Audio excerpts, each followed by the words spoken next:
a Minnesota Twins lottery ticket right there. This is one huge expected value problem. That's what we've been talking about all along.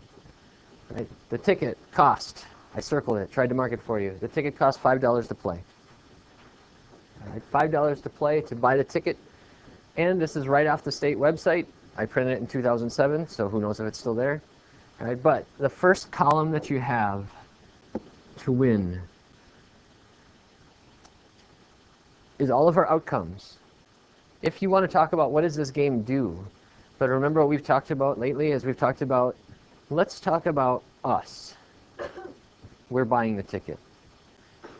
If we're talking about us, or you, this winning ticket of $5, I really shouldn't put 5 there. I should really put a 0 there. Okay, the reason I should put a 0 there is I paid $5 to get the ticket. The ticket gave me $5 back. The final outcome is nothing. I'm even. I broke even. Right? The $7. I would lose 5, gain 7 for a total of 2, right? All I'm really going to do is go down this whole list and do what to all the numbers? Subtract 5. Good. Okay, subtract 5 from all of them, because that's truly my outcome if I play the game. So 7, 9, 16, 30, 65, 95, 195, 495, 4,995, and $99,995.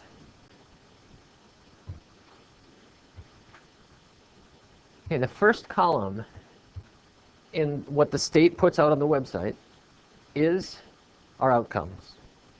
I could redraw another table going across like we've always done, but there's no point in doing that. The table is just going up and down now instead of going across. First column, outcomes. Next column, the state is so nice, they tell me all of the probabilities for all those outcomes. But they left one of the outcomes off, the one they will never advertise. Loser. The probability that somebody loses is not listed anywhere on here. However, they did put the probability that someone wins. We're going to use that in a little bit. If they tell me the probability somebody wins, I sure better be able to figure out the probability that someone loses, because those two probabilities have to do something. Those two probabilities have to add to 1. Right? I'll come back to that in a little bit. So, just in case you're confused, what does 1 in 7.14 mean? What does this mean right here? You could write that as a fraction.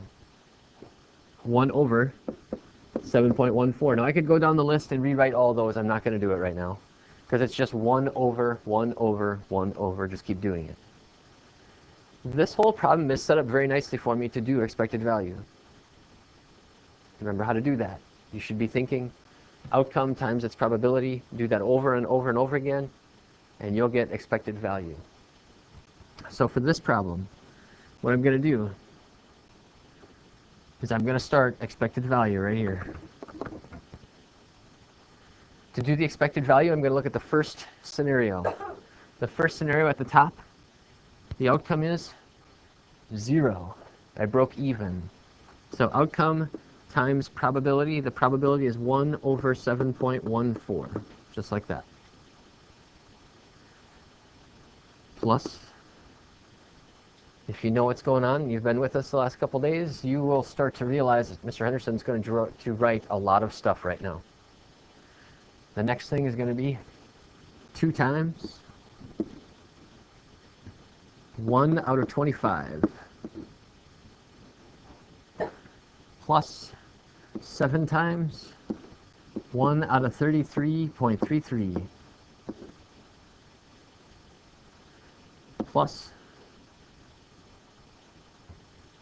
9 times 1 out of 50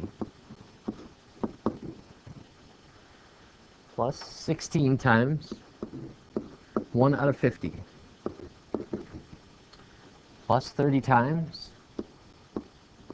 1 out of 150 plus 65 times 1 in 400 plus 95 times 1 in 400 plus 195 times 1 in 5,000 plus 495 times 1 in 7,500 plus 4,995 times 1 in 120,000. And the jackpot. $99,995 is what I would have made. That occurs 1 in 480,000 tickets. I have run down the whole table, but I've not included a very important part of this whole problem. Losing, right? We have to take into consideration that we're going to lose sometime. If I just leave it like this, I'm going to get a positive number, and you're going to think, hey, I'm a winner. You forgot about all the losers out there. Okay? So, I need to add on the outcome if I lose. If I lose completely, flat out lose, the outcome is going to be I lost my $5 that I paid for that ticket. So the outcome will be -5 times the probability that I lose. In order to figure out the probability that I lose, I'm going to need to jump back up to the top, this part that I circled right here. The probability that I win, they tell me it's 1 out of 3.82. I should change that to a decimal. 1 out of 3.82. What is that?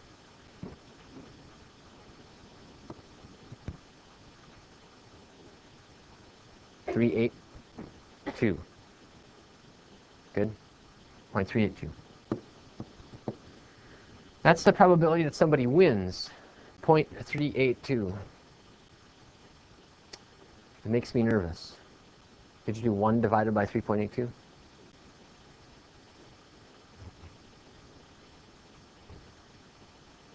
One divided by 3.82. 0.262. Okay, so we have to be a little bit careful there. 0.262. The probability that somebody wins or gets a winning ticket is 0.262. By the way, just so you realize, right now this is a little bit on, tiny bit on the deceiving side, in that 0.262 says 26.2% of the people that buy a ticket are going to win. That's a false statement, by the way. 26.2% of the tickets are winning tickets, but don't forget, we've got these tickets up here. Yeah, they're called a winning ticket, but you didn't win anything. You just had the pleasure of scratching a ticket and getting reimbursed your money. Okay, so you can call it a winning ticket, but you didn't win anything, technically. And 1 out of 7.14, can somebody do that quick? 1 divided by 7.14?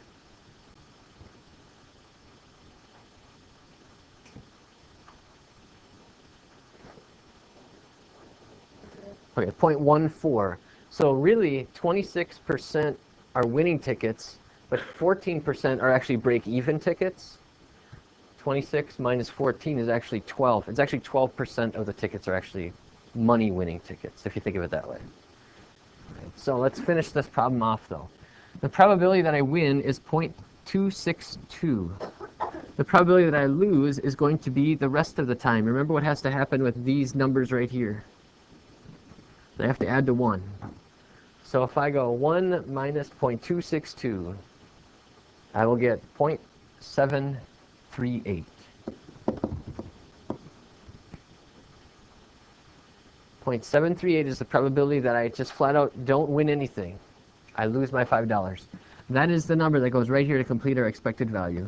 That's the probability that we lose money.